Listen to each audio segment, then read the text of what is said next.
దేశంలో వాయు నాణ్యత క్షీణిస్తోంది. గాలిలో ఆక్సిజన్ కంటే పొల్యూషన్ ఎక్కువగా ఉంటుంది.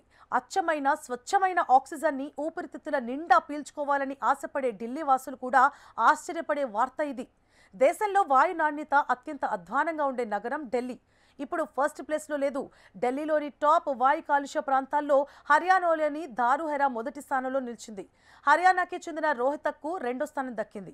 ఉత్తరప్రదేశ్లోని ఘజియాబాద్, నోయిడాలు ఆ తర్వాతి స్థానాల్లో నిలిచాయి. ఇక హర్యానాకి చెందిన జల్లబ్గఢ్ ఐదో స్థానంలో ఉంది. ఇప్పటిదాకా ఎయిర్ పొల్యూషన్ కు సంబంధించిన వార్తల్లో ఫస్ట్ వినిపించే ఢిల్లీ పేరు మాత్రం 6వ స్థానంలో ఉంది. ఇక మహారాష్ట్రలోని భివాండి 7వ స్థానంలో నిలవగా యూపీకి చెందిన గ్రేటర్ నోయిడా, హాపూర్లు 8, 9 స్థానాల్లో ఉన్నాయి. హర్యానాలోని గురుగ్రామ్ 10వ స్థానంలో ఉన్నాయి. ఢిల్లీ 6వ ప్లేస్లో నిలబడినందుకు సంతోషించాలో, దాన్ని మించి మిగతా స్థానాలు వాయు కాలుష్యంలో ముందుకు దూసుకుపోతున్నందుకు వర్రీ అవ్వాల్సిన పరిస్థితి దాపురించినందుకు బాధపడాలో అర్థం కావట్లేదంటున్నారు నిపుణులు. ఇండో గంగా మైదాన ప్రాంతంలో చాలా తక్కువ స్థాయిలో స్వచ్ఛమైన గాలి అందుబాటులో ఉందని centre for research energy and clean air CREA పరిశోధనలో వెల్లడైంది. ప్రపంచ ఆరోగ్య సంస్థ ప్రమాణాల ప్రకారం క్యూబిక్ మీటర్ గాలిలో అతి సూక్ష్మ ధూళి కణాలు PM2.5 సైజు మించరాదు. అలాగే వాటి ఏడాది సగటు సాంద్రత 5 మైక్రోగ్రాములు ఉండాలి.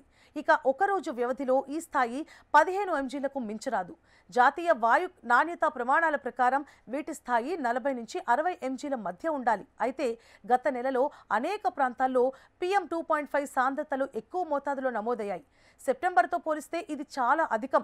హర్యానాలోని దారుహెరాలో PM2.5 అత్యధిక స్థాయిలో 123 mgలకు చేరగా, అదే రాష్ట్రంలోని రోహ్తక్ ప్రాంతం ఈ జాబితాలో రెండో స్థానంలో నిలిచింది. గాలి నాణ్యత క్షీణించిన తొలి 10 ప్రాంతాల్లో 8 హర్యానా, ఉత్తరప్రదేశ్లలోనే ఉండడం అక్కడి పరిస్థితులకు అద్దం పడుతోంది. ఇక ఢిల్లీలో ఈ మధ్య పంట వ్యర్థాల దహనం సమస్యలు లేకపోయినా PM2.5 107 mgలతో 6వ స్థానంలో ఉంది.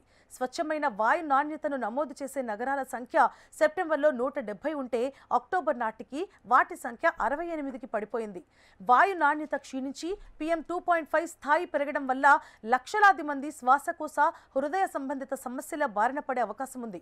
ప్రస్తుతం గ్రేడెడ్ రెస్పాన్స్ యాక్షన్ ప్లాన్ వంటి స్వల్పకాలిక చర్యలు చేపడుతున్నప్పటికీ వాహనాలు, పారిశ్రామిక కర్మాగారాలు, దుమ్ము, ధూళి, గృహ ఇంధన వినియోగం నుంచి వచ్చే ఉద్గారాలను పరిష్కరించాల్సిన అవసరం ఉంది. లేదంటే ఈ స్థాయిలో గణనీయ పెరుగుదల నమోదయ్యే అవకాశం ఉంది. ఇక ఢిల్లీలో వాయు కాలుష్యంపై ఇండియా గేట్ దగ్గర ప్రజలు ఆందోళన బాటపట్టారు. దేశ రాజధానిలో కాలుష్య నియంత్రణకు ప్రభుత్వం చర్యలు తీసుకోవాలని డిమాండ్ చేశారు.